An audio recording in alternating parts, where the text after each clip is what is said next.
Sugeng. Yang berbahagia Saudara Muhammad Sanwani Siswani dan juga Saudari Dwi Astuti. Anak kedua Dwi ya? Dwi Supriyatna. Yang alhamdulillah tadi kita saksikan kedua pengantin ini melakukan akad nikah.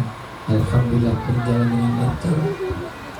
Semoga menjadi akdan maimunan mubarakan wajtima'an fi husnul khairat. Hadirin bapak-bapak, ibu-ibu, wabil khusus kepada kedua pengantin kita. Dasar daripada bahagia dan mulia itu bukan pada harta dan tahta, karena sesungguhnya Allah tidak meletakkan kebahagiaan dan kemuliaan di atas harta dan tahta, tapi Allah letakkan pada iman dan takwa. Kenapa? Karena tidak semua orang berkesempatan menjadi orang kaya, tapi semua orang berkesempatan menjadi orang yang bahagia. Tidak semua orang berkesempatan menjadi penguasa, tapi setiap orang berkesempatan menjadi orang yang mulia. Tujuan berumah tangga, salah satu dari sekian banyak tujuan adalah ingin hidup bahagia. Betul kan ya? Kamu udah lama berumah tangga. Pokoknya tujuan berumah tangga itu salah satunya ingin bahagia. Nah, kebahagiaan dan kemuliaan di dalam berumah tangga harus berlandaskan iman dan takwa.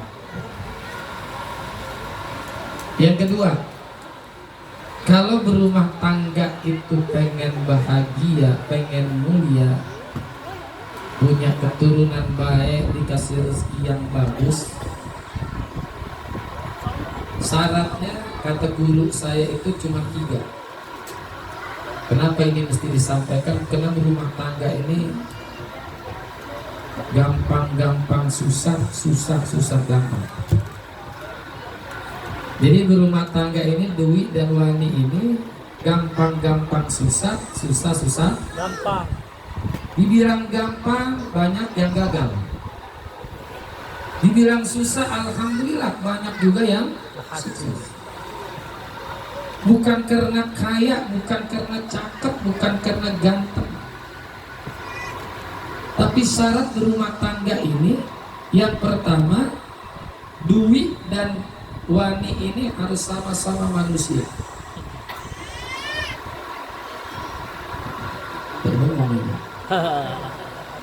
Jadi suami dan istri, Dwi dan Wani ini harus sama-sama manusia. Kenapa? Karena banyak orang yang kagak sadar kalau yang dinikahinnya itu manusia. Ini mananya falsafah manusia. Apa itu manusia? Wa khuliqal insanu dha'ifa. Diciptakan manusia serba lemah, serba kuat. Di samping punya kelebihan. Ini mesti disampaikan di depan.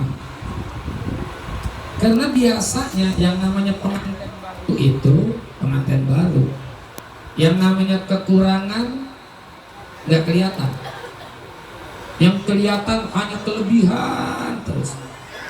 Apalagi nanti ada istilah namanya honeymoon. Apa honeymoon? Bulan madu, semuanya manis.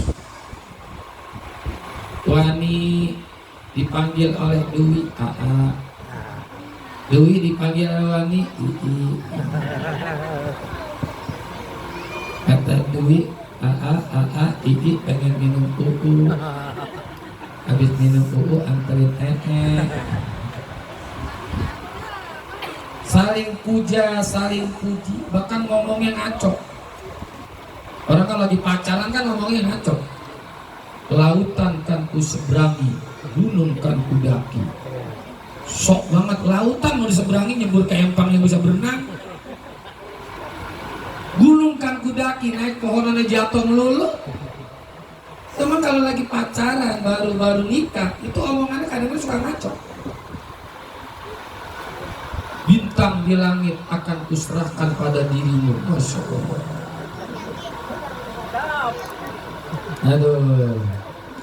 Ini omongan saya zaman dulu waktu pacaran yang Ustaz Jailani ya. Ini kalau baru-baru masih enak. Nggak ketemu sehari kangen. Emas merah intan baiduri kapur barus di dalam peti. Mantap. Tidak kulihat engkau setengah hari, rasanya rindu setengah mati. Amin. Mau tidur, kata wanita, hitamnya aram tak sehitam rambutmu dulu. Halusnya supra tak sehalus kulitmu dulu. Ya. Kuningnya emas tak sekuning gigimu dulu. Masih baru begitu. Nanti begitu 1 tahun baru kelihatan. Ternyata Dwi yang cakep, menik, tenas dan ayu, kalau tidur suka ngiler gitu.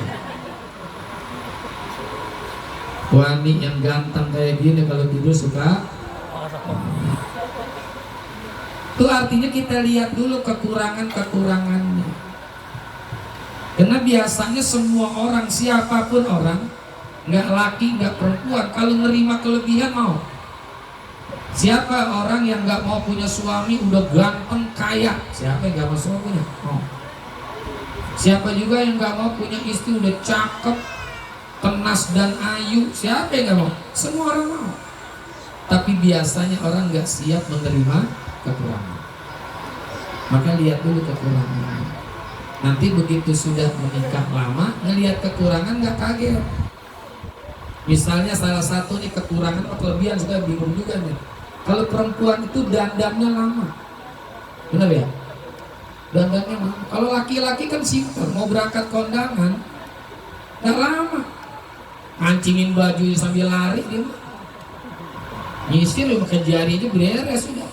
Coba kalau perempuan, bedaknya aja dari bedak pembersih, cleaner namanya, bedak dasar namanya foundation, pakai lagi pelembab, baru bedak utama, pakai lagi sunblock, blush on, matanya eyeliner, eyeshadow, sifat mata, tutup lebih eksentrik, dia pakai lagi maskara, belum lagi di kelopak matanya ada kuning, ada biru, ada hijau, dan nyisirin bulu mata ke jingke-jingke dia mah. Perempuan begitu, baju oh iya kayak hari ini baru dipakai, ganti lagi. Makanya nanti Wani kalau mau kondangan sama Dewi bilangnya, Dewi gue mau tidur dulu ya, ntar kalau udah rapi bangunin gua, gitu aja udah. Barangkali masak belum bisa, sadari bahwa istri kita itu adalah manusia. Suami juga punya kekurangan.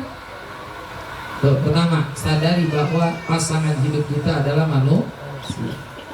Yang kedua, selain sama-sama manusia, manusia itu harus punya jenis kelamin. Tadi diperiksa jenis kelamin ini. Ini lagi-lagi falsafah jenis kelamin.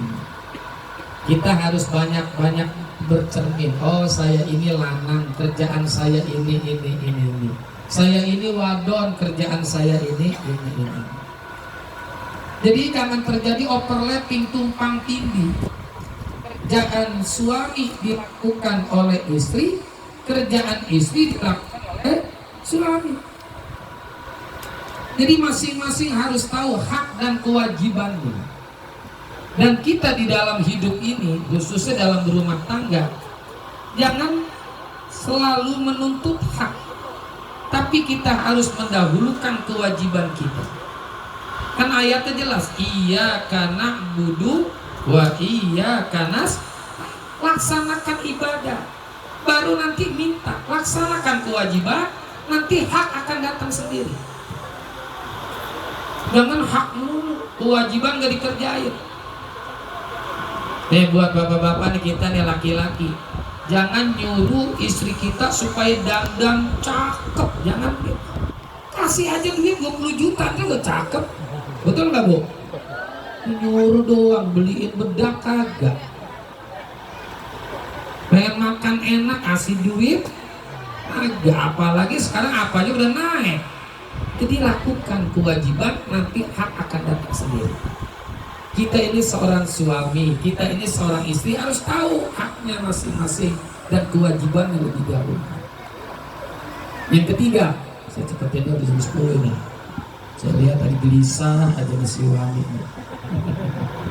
Yang ketiga, selain punya jenis kelaminnya harus hidup. Artinya apa hidup? Falsafah hidup. Hidup kita ini falsafahnya satu, wa ma khalaqtul jinna wal insa illa liya'budun. Tidak aku ciptakan jin dan manusia kecuali untuk ibadah. Artinya orientasi berumah tangga itu niatnya ibadah. Karena ibadah yang paling lama, yang paling enak adalah berumah tangga. Ibadah paling lama, ibadah paling enak. Makanya berumah tangga ini mirip orang haji. Nih ibu-ibu ada yang belum haji belum bu? Ada bu? Ada. Yang belum haji jadi pengen haji. Yang udah haji ada? Pengen haji lagi enggak? Pengen. Sama menikah. Yang belum nikah jadi pengen nikah. Yang udah nikah pengen lagi. Ingat sama janji yang ada di sini. Tadi Wani udah bacain itu janji.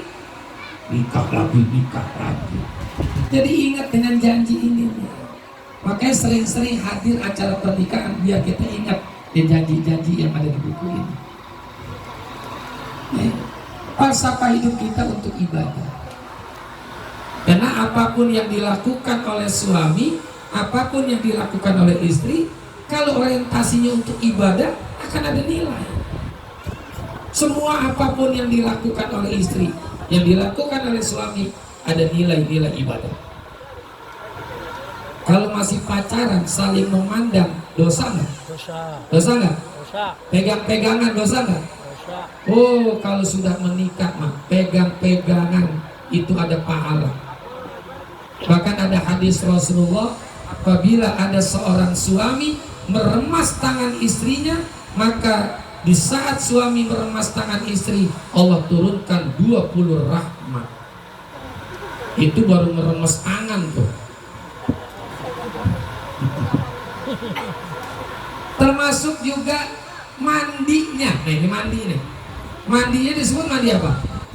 Mandi janabah. Hukumnya wajib apa sunnah? Kerjain yang wajib dapat pahala nggak? Dapat pahala. Itu mandinya orang yang sudah menikah dapat pahala.